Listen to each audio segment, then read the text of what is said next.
So ಒಂದು ಹುಡುಗಿ ಬೆಳಿಗ್ಗೆ ಕಾಲೇಜ್ ಹೋಗ್ತಾಳೆ, ಆದ್ರೆ ರಾತ್ರಿ ಮನೆಗೆ ಬರಲ್ಲ. ತಿರ್ಗಾ ಮರುದಿನ ಅವಳು ಶವವಾಗಿ ಪತ್ತೆ ಆಗ್ತಾಳೆ. ಒಂದು ಗಿಡಕ್ಕೆ ಅವಳನ್ನ ನೇಣು ಹಾಕಿರ್ತಾರೆ. ಅವಳದೇ ದುಪ್ಪಟ್ಟ ಮತ್ತು ಅವಳ ಕಾಲೇಜ್ ಐಡಿಯಿಂದ ಅವಳ ಕೈಯನ್ನ ಕಟ್ ಹಾಕಿ ಹಾಫ್ ನೆಕೆಡ್ ಆಗಿ ಅವಳನ್ನ ಗಿಡಕ್ಕೆ ನೇತು ಹಾಕಿರ್ತಾರೆ. ಸೊ ಇದರಲ್ಲಿ ಮೋಸ್ಟ್ ಬ್ರೂಟಲ್ ಪಾರ್ಟ್ ಏನಂತಂದ್ರೆ, ಅವಳ ಯೋನಿನ 6 ಇಂಚ್ ಮಣ್ಣು ತುಂಬಿರ್ತಾರೆ. ಯಾಕೆ ಅಂತಂದ್ರೆ ಆರೋಪಿ ಯಾರು ಅಂತ ಗೊತ್ತಾಗಬಾರ್ದು. ಅಲ್ಲೇ ಅವ್ರ ಎವಿಡೆನ್ಸ್ ಅನ್ನ ಹಾಳು ಮಾಡಕ್ಕೆ ಟ್ರೈ ಮಾಡಿರ್ತಾರೆ. ಸೊ ಊರ್ ಜನಗಳ ಪ್ರಕಾರ ಪೊಲೀಸ್ನು ತುಂಬಾ ಸಿನ್ಸಿಯರ್ ಆಗಿ ಒಂದೇ ದಿನದಲ್ಲಿ ಆರೋಪಿಗಳನ್ನ ಹಿಡಿದು ಹಾಕ್ಬಿಡ್ತಾರೆ. ಸೊ ಆರೋಪಿ ಯಾರು ಅಂತಂದ್ರೆ ಒಬ್ಬ ಬುದ್ಧಿಮಾಂದ್ಯ ವ್ಯಕ್ತಿ. ಸೊ ಇವನೇ ಆ ಕೊಲೆನ ಮಾಡಿರೋದು, ರೇಪ್ ಅಂಡ್ ಮರ್ಡರ್ ಮಾಡಿರೋದು ಅಂತ ಅವ್ರನ್ನ ಒಳಗೆ ಹಾಕ್ತಾರೆ. ಸೊ ಆಕ್ಚುಲಿ ಪೊಲೀಸಲ್ಲಿ ಏನ್ ಮಾಡ್ತಿರ್ತಾರೆ ಅಂತಂದ್ರೆ, ಅವ್ರು ಸಿಕ್ಕಿರೋಂತ ಪ್ರತಿಯೊಂದು ಎವಿಡೆನ್ಸ್ ನ ಡೆಸ್ಟ್ರಾಯ್ ಮಾಡಕ್ಕೆ ಟ್ರೈ ಮಾಡ್ತಿರ್ತಾರೆ. ಬಟ್ ಇದು ಊರ್ ಜನಗಳಿಗೆ ಗೊತ್ತಾಗಲ್ಲ. ಇಲ್ಲಿ ಪೊಲೀಸ್ ತುಂಬಾ ಮಿಸ್ಲೀಡ್ ಮಾಡ್ತಾರೆ ಅಂಡ್ ವೆರಿ ಕರಪ್ಟೆಡ್ ಆಗಿರ್ತಾರೆ ಅಂಡ್ ಪ್ರತಿಯೊಂದು ಎವಿಡೆನ್ಸ್ ನ ಡೆಸ್ಟ್ರಾಯ್ ಮಾಡಕ್ಕೆ ನೋಡ್ತಾ ಇರ್ತಾರೆ.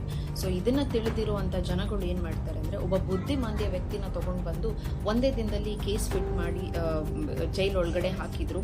ಸೊ ನೀವು ಈ ಕೇಸನ್ನ CBI ಕೊಡ್ಬೇಕು ಅಂತ ಹೇಳ್ತಾರೆ. ಸೊ CBI ಅವ್ರು ಏನ್ ಮಾಡ್ತಾರೆ, 3-4 ಇಯರ್ಸ್ ಟೈಮ್ ತಗೋತಾರೆ. ಆ 3-4 ಇಯರ್ಸ್ ಆಫ್ ಟೈಮ್ ಅಲ್ಲಿ ಇವರು ಫಸ್ಟ್ಗೆನೆ ಪೊಲೀಸ್ ಯಾರು ಇರ್ತಾರೋ, ಫಸ್ಟ್ಗೆ ಯಾರು ಟೇಕಪ್ ಮಾಡಿರ್ತಾರೋ ಕೇಸ್, ಅವ್ರೆಲ್ಲಾ ಎವಿಡೆನ್ಸ್ ಅನ್ನ ಕಂಪ್ಲೀಟ್ ಆಗಿ ಡಿಸ್ಟ್ರಾಯ್ ಮಾಡಿಬಿಟ್ಟಿರ್ತಾರೆ. ಅಂಡ್ ಆ ಹುಡುಗಿ ಬಾಡಿ ಒಳಗಡೆ ಸಿಕ್ಕಿರೋಂತ ಸೀಮನ್ ಸ್ಯಾಂಪಲ್ ಕೊಳೆತು ಹೋಗಿ ಫಂಗಸ್ ಹಿಡಿಯೋವರೆಗೂ ಪೊಲೀಸ್ ತಮ್ಮ ಸ್ಟೇಷನ್ ಅಲ್ಲಿ ಇಟ್ಕೊಂಡು ಫಂಗಸ್ ಹಿಡಿದಾದ್ಮೇಲೆ ಅವರು ಲ್ಯಾಬಿಗೆ ಕೊಡ್ತಾರೆ ಟೆಸ್ಟ್ ಮಾಡಕ್ಕೆ. ಸೊ ಇದರಿಂದ ನಮ್ಗೆ ಏನ್ ಗೊತ್ತಾಗುತ್ತೆ ಅಂತಂದ್ರೆ, ಸಿಕ್ಕಿರುವಂತ ಪ್ರತಿಯೊಂದು ಎವಿಡೆನ್ಸ್ ಅನ್ನ ಪೊಲೀಸ್ ಡೆಸ್ಟ್ರಾಯ್ ಮಾಡೋಕೆನೆ ನೋಡಿದ್ರು. ಸೊ ಇವರು ಫಸ್ಟ್ ಗೆ ಬಂದಿರುವಂತ ಕರಪ್ಟೆಡ್ ಪೊಲೀಸ್. ನೆಕ್ಸ್ಟ್ CBI ಅವರು 3-4 ಇಯರ್ಸ್ ಆದ್ಮೇಲೆ ಅವ್ರು ಹೇಳ್ತಾರೆ, ಸೊ ನಮಗೆ ಯಾವುದೇ ಒಂದು ವ್ಯಾಲಿಡ್ ಎವಿಡೆನ್ಸ್ ಸಿಕ್ಕಿಲ್ಲ, ಸೊ ನಮ್ಗೆ ಈ ಕೇಸ್ ಬಗ್ಗೆ ಕಂಪ್ಲೀಟ್ ಮಾಡಕ್ ಆಗ್ಲಿಲ್ಲ ಅಂತ ಹೇಳ್ತಾರೆ. ಸೊ ಇವತ್ತಿಗೂ ಆ ಕೇಸ್ ಪೆಂಡಿಂಗ್ ಆಗಿನೇ ಉಳಿದಿದೆ. ಸೊ ಈ ಹುಡುಗ ಯಾರು ಸಮೀರ್ MD ಅವರು ಏನು ಯೂಟ್ಯೂಬ್ ಚಾನಲ್ ಅಲ್ಲಿ ಡಿಸ್ಕಸ್ ಮಾಡಿದ್ದಾರೆ, ಸೊ ಅವ್ರು ಏನ್ ಹೇಳ್ತಾ ಇದ್ದಾರೆ ಅಂತಂದ್ರೆ, ಡೈರೆಕ್ಟ್ಲಿ ಧರ್ಮಸ್ಥಳದ ಧರ್ಮಾಧಿಕಾರಿ ಮೇಲೆ ಅವ್ರಿಗೆ ಡೌಟ್ ಇರೋದು. ಇದು ಸಮೀರ್ MD ಅವರು ಹೇಳ್ತಾ ಇಲ್ಲ. ಆ ಕೇಸ್ ಪ್ರಕಾರ ಈ ಧರ್ಮಸ್ಥಳದ ಧರ್ಮಾಧಿಕಾರಿ ಮೇಲೇನೆ ಪ್ರತಿಯೊಬ್ಬರ ಡೌಟ್ ಇರೋದು. ಬಟ್ ಇದನ್ನ ಯಾರು ಬಾಯಿ ತೆಗೆದು ಹೇಳ್ತಾ ಇಲ್ಲ. ಸೊ ಯಾಕೆ ಅಂತಂದ್ರೆ, ಈ ಕೇಸ್ಗೆನೆ ಕನೆಕ್ಟೆಡ್ ಆಗಿರುವಂತ ಲೂಪ್ ಹೋಲ್ಸ್ ಅಲ್ಲಿ ಇರುವಂತ 4 more ಕೇಸಸ್ ಯಾವುದು ಅಂದ್ರೆ, ನಾರಾಯಣ ಕೇಸ್ ಆಗಿರ್ಬೋದು, ವೇದಾವಲ್ಲಿ ಕೇಸ್ ಆಗಿರ್ಬೋದು, ಬ್ಯಾಂಕ್ ಮ್ಯಾನೇಜರ್ಸ್ ಕೇಸ್ ಆಗಿರ್ಬೋದು, ಪದ್ಮಲತಾ ಕೇಸ್ ಆಗಿರ್ಬೋದು. ಸೊ ಈ ಎಲ್ಲಾ ಕೇಸಸ್ ಅದೇ ಅಂದ್ರೆ ಆ ಟೈಮಲ್ಲಿನೇ ಲೂಪ್ ಹೋಲ್ಸ್ ಆಗಿ ಕನೆಕ್ಟೆಡ್ ಆಗಿ ಇದಾವೆ. ಸೊ ವೇದಾವಲ್ಲಿ ಕೇಸಲ್ಲಂತೂ ಅವರಿಗೆ ಜೀವಂತ ಬೆಂಕಿ ಹಚ್ಚಿ ಸುಡ್ತಾರೆ. ಸೊ ಅಷ್ಟು ಬ್ರೂಟಲ್ ಆಗಿ ಮರ್ಡರ್ ಮಾಡ್ತಾರೆ. ಅಂಡ್ ಯಾರೂನು ಅಲ್ಲಿರೋ ಪೊಲೀಸ್ ಆಗಿರ್ಲಿ ಯಾರೂನು ಇದ್ರ ಅಗೇನೆಸ್ಟ್ ವಾಯ್ಸ್ ರೇಸ್ ಮಾಡಲ್ಲ.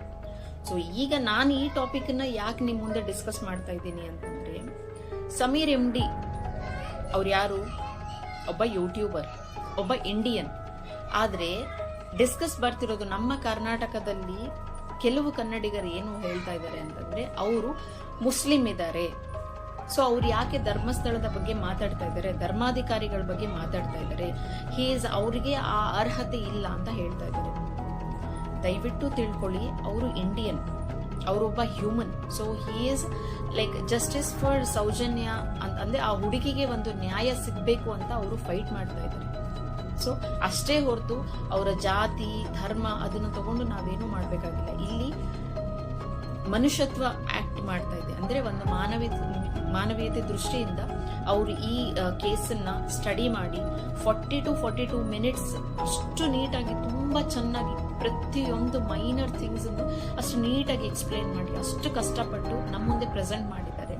ಸೊ ಇಲ್ಲಿ ನಾವು ಅವ್ರ ಜಾತಿ ಧರ್ಮ ಅದನ್ನೆಲ್ಲ ತಗೊಂಡ್ ಬರೋದು ಅಷ್ಟು ಸರಿ ಅನ್ಸಲ್ಲ ಅಂತ ಅನ್ನೋ ಅಂತದ್ದು ನನ್ನ ಭಾವನೆ. ಸೊ ಅವ್ರೇನ್ ಹೇಳ್ತಾ ಇದ್ದಾರೆ ಅಂತಂದ್ರೆ, ಅವ್ರದ್ದು ಏನಿದೆ ಆಕ್ಟ್ ಆಫ್ ವರ್ಡ್ಸ್ ಏನಿದೆ, ಸೊ ಅದು ಧರ್ಮಸ್ಥಳದ ಮೇಲಿಲ್ಲ, ಧರ್ಮಾಧಿಕಾರಿಗಳ ಮೇಲಿದೆ. ಸೊ ಇದನ್ನ ನಾವು ಅರ್ಥ ಮಾಡ್ಕೊಂಡ್ರೆ ನಮ್ಗೆ ಅವ್ರು ಹೇಳ್ತಿರೋದು ಏನು ಅಂತ ನಮ್ಗೆ ಅರ್ಥ ಆಗುತ್ತೆ. ಸೊ ದಯವಿಟ್ಟು ಅವ್ರ ಹೆಸರನ್ನ ಹಾಳು ಮಾಡುವಂತ ಕೆಲಸನ ಯಾರು ಮಾಡಕ್ ಹೋಗ್ಬೇಡಿ. ಸೊ ಇದನ್ನ ಮಿಸ್ಲೀಡ್ ಮಾಡಬೇಡಿ.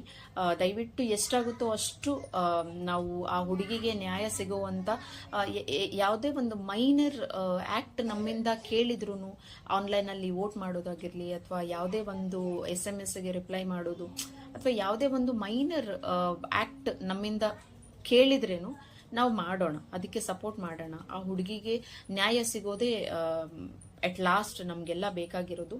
ಸೊ ಈ ವಿಡಿಯೋ ನಿಮ್ಗೆ ಇಷ್ಟ ಆಗಿದ್ದಲ್ಲಿ ಕಮೆಂಟ್ ಮಾಡಿ, ಶೇರ್ ಮಾಡಿ, ಲೈಕ್ ಮಾಡಿ. ಆದಷ್ಟು ನನ್ನ ಸಬ್ಸ್ಕ್ರೈಬರ್ಸ್ ಅನ್ನ ಹೆಚ್ಚು ಮಾಡ್ಕೊಡಿ ದಯವಿಟ್ಟು. Thank you so much. Signing off Sujata.